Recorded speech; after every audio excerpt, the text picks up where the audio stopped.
Evo, dragi moji, danas imamo jedno jako lijepo i zanimljivo jelo. Vidjet ćete u nastavku videa od čega smo mi to napravili. A pogledajte samo kako lijepo i zdravo izgleda. Pa uživajte u daljem videu. Dobar dan svima! Evo, dragi moji, danas ćemo da pravimo jedno jako lijepo jelo, znači postno ili vegansko jelo je u pitanju. Ovo sam pravila sad kad sam bila nedavno kod svoje dece i onda nisam stigla da snimim, ali evo danas ću pokušati da vam snimim, znači kako to izgleda, pošto je preukusno je bilo. Znači ja sam onako isto otprilike šta smo imali kući pravila i ispalo je, ne da je bilo baš ekstra, kako ja to uvijek kažem. Evo ovako, za ovo mi je potrebno, kao što vidite, jedna glavica crnog luka, ovdje imam ispod 2 čena belog luka, onda imam jednu mrkvu, onako malo veću, ovdje imam patliđan, znači, ali samo pola. Zato sam i bila pravila jelo što mi je bilo ostalo patliđana tamo kad smo pravili. Znači pola, ali ja ću ovu koru da skinem, znači bez kore ću da pravim. Onda ovdje imamo pavlaku koja je veganska, ona pavlaka za kuvanje, znači to možete da kupite ovdje. Znam da u Srbiji vidjela sam da ima u Maxiju, ima u DM, ima baš svugdje ima to sojna ili posna, znači ima baš posna pavlaka. Ovdje imamo domaći kuvani paradajz, ovdje imamo špinat, neki 150 grama. I ovdje imamo integralne isto veganske makarone. Znači šta prvo radimo? Prvo ćemo da stavimo neko hladno ceđeno ulje u jedan tiganj, iseći ćemo luk, beli luk i onda idemo redom, ja ću vam pokazivati, ali tako se lako pravi, za 15 minuta bude gotovo. Znači potrebno je najviše makaronama da se skuje, to znači oko 10 minuta, pošto integralno znate da se malo sporije kuvaju. I sad idemo da pravimo.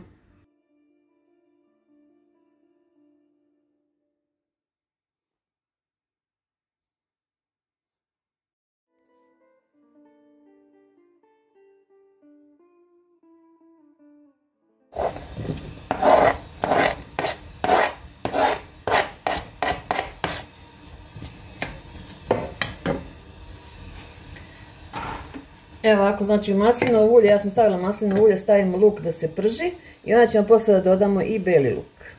Evo sada kad je luk malo se ispržio, dodamo znači mrkvicu i beli luk, jedno i drugo, i sad malo pržimo i onda dodamo još i ove patliđane, znači patliđane još dodamo, koje ćemo isto sitno isuskati kao mrkvicu ovako na ove komadiće.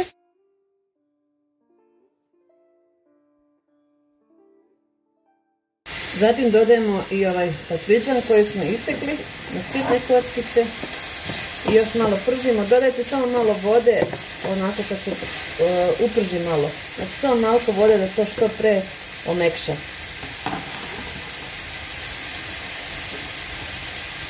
Znači dodajemo samo malo vode. Evo ovako, sada ćemo da dodamo znači ovaj kuvani paradajz. Pa dodajemo vodu, znači to sve tako 2 deci ovog, 2 deci onog.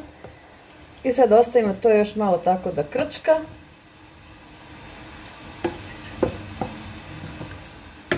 Sad dodajemo začine, evo ovako začine imamo, ovdje imamo sušeni peršin, onda imamo majčinu dušicu ili timijan, ovdje je biber, ovdje je so i to stavimo sada, to je sve otprilike tako na vrh kašikice, od svega pomalo. I onda kada provri, onda ćemo da dodamo špinat unutra. Za to vrijeme, znači stavit ćemo makarone isto da se kuvaju slanu vodu, to znate već sami.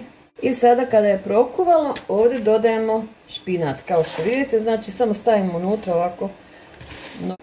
Ovako, znači samo ostavite tako da malo samo, znači tu ne treba više od 3-4 minuta do 5, znači 5 je maksimum. I onda ćemo da dodamo, kad ovo bude gotovo, znači onda ćemo da dodamo, ovo je mladi špinat pa nisam skidala ove ovako, ako imate stariji onda skinete ove peteljke. I kad to malo, znači 4-5 minuta prokuva, onda dodamo još onu pavlaku koja je veganska ili posna. I evo, nakon par minuta, znači dodajemo sad ovu pavlaku. I sad samo promješate, probajte ukus i to je gotovo. Ovo kad još malo bude krčkalo, dodate posle makarone koji su kuvani i naše jelo je gotovo. Ili možete onako samo da preko makarona da prelijete u tanjiru, kako ko voli. I evo ga, nakon 10 minuta stavimo makarone, znači ovdje u ovaj sos. ali makarone nemojte da skuvate skroz do kraja, znači neka bude onako malo, onako da nisu skroz mekani, tako da se još u ovom sosu onako skuvaju, tako da će ovo da bude puno ukusnije i sočnije. Znači sad samo promešate i to bi bilo sve što se tiče ovog jela. Vidite kako se lako i brzo pravi, znači najduže se čekaju makarone da se skuvaju, ovo sve tako ide brzo. Eto, dragi moji, nadam se da ste zadovoljni ovog puta što se tiče ovog još jednog recepta. Jako se brzo pravi, vidjeli ste sami, znači potrebno je najviše vremena dok se secka. Vidite kako ovo sad još tečno, znači, ali kad se makaroni ukuvaju, kad to sve se spoji, to bude onda super. Eto, neću više da vam dužimo, do sljedećeg puta i do sljedećeg videa. Ljubim vas puno i pozdravljam, vaša Rajka Radolina. Ćao, čao, čao!